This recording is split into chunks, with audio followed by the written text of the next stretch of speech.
We go from the earliest game in the Valis franchise to the most recent one. Well, at least for video game.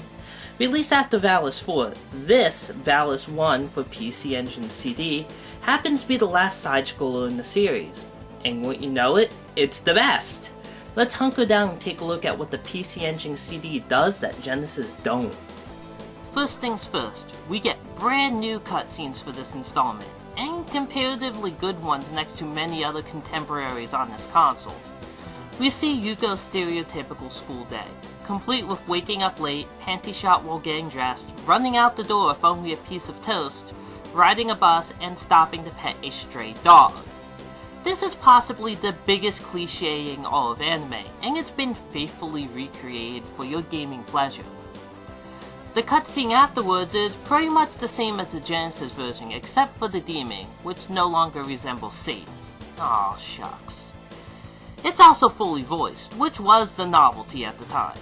I would love to compare it against the other versions story-wise, but given that I don't speak Japanese, that's slightly a little impossible. Anyway, it's time for the game to begin. The first thing you'll notice is that it looks even better than the Genesis version, and plays faster too. So much for your blast processing. The controls are simpler and more natural than the Genesis version, with no clunky high jump. Down and button 1 slides, which still destroys physics, while up and button 2 uses magic, just like the Genesis version. Well, in the Genesis it was the B button, but it's pretty much the same thing. You get the best control scheme in the series here. Of special note is the panty shot every time Yuko jumps, and people wonder why this series got rebooted the way it did. Don't worry, we'll cover those soon enough. The sound is very good, with great reimaginings of the music heard in previous versions. And yes, the hentai music returns, but it sounds less hentai-ish this time around.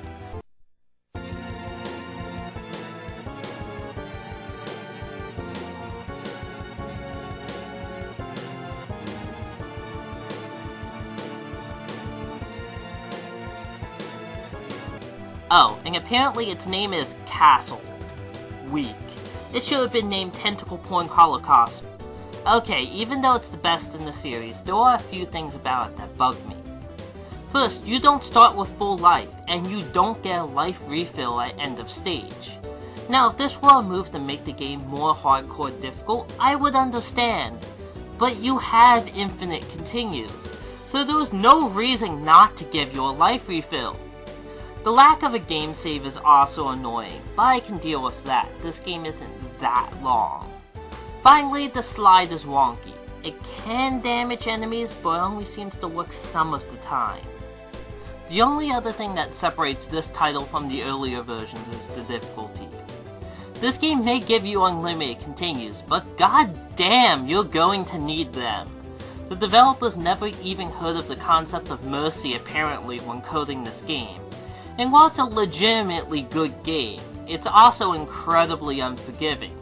Once you reach this forest, prepare to throw your controller through the wall because your frustration level is going over 9,000. As bad as the forest is though, once you reach this castle, you might as well just turn off the game and save yourself the aggravation. Because this is the most unfairly hard death trap ever conceived. This right here is fucking Ninja Gaiden hard. It's that bad. The only way I saw the end of this game, I'm sorry to say, is cheating. For the record, for this retrospective, I have used cheats to save time and effort on some of the games. Otherwise, this project would take way too long. Anyway, in the reverse of the earlier games, Reiko is easier than Rogless, but both are still oppressively difficult. Reiko's death scene this time has a much larger impact. Mostly due to some top-notch voice work. Just listen to this. もうこれ以上話しちゃダメ。お願い。だから、ログレスの誘いにも乗ったの。でも、本当は逃げたかっただけ。もうどうでもよかったのよ。逃げられるだけ逃げて。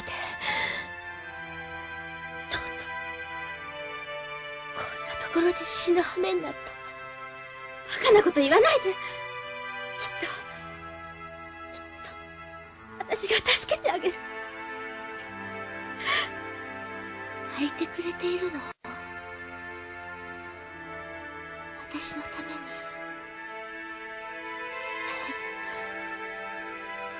本当に友達になれたのかな、私。ええ、今までだって。これから先もずっとよ。暗くなってきたわ。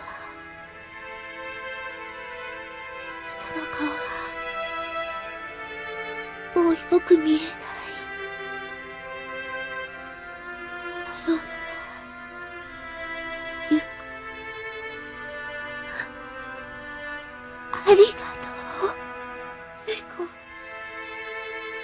コ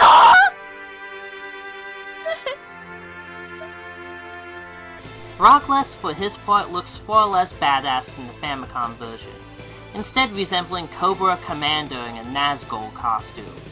I suppose it was the original design, but it certainly isn't very intimidating. After you kill him, he gets a death monologue and Yuko wakes up. It's very similar to the Genesis version, except he plays with the puppy at the end, and we get an admittedly decent Japanese pop song. And if you manage to see the credits without cheating, then I salute you. You are a better gamer than I. So that was PC Engine Valis, and wouldn't you know it, it reminds me of Castlevania. Specifically Super Castlevania 4, in that Super Castlevania 4 is actually a remake of the first Castlevania, and this is also a remake of the first game in the series, and both are considered to be one of the best of their respective series. Sure, this game is balls hard, but it's a fun kind of hard, much like Battletoads. Anyway, next time we're finally at Valis 1 territory, and we're going to take our first look at the sequel. Well, at least the one on the TurboGrafx CD.